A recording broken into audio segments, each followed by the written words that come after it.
made you get into women empowerment?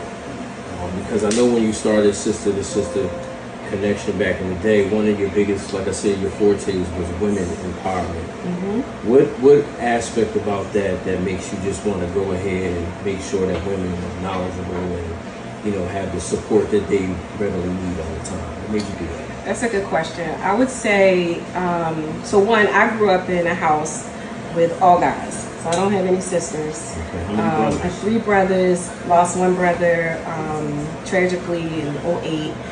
My dad, my parents were together all my life until I lost my mom a couple of years ago.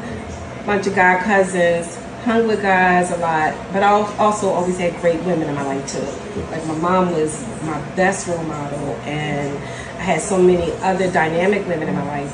But the thing was, there were things that I experienced as a teenager and a young woman that I didn't open up and share with anybody else because I was ashamed, or I felt like I put myself in that situation, or when I struggled with certain things, I felt like, well, if you hadn't went against what your parents told you to do or something like that. So some things that I experienced as a young woman, I've dealt with it in silence. And so I call that like suffering in silence, right? So I even grew up in the church, so you would think you would be able to talk about that, and I'm not saying that you can't,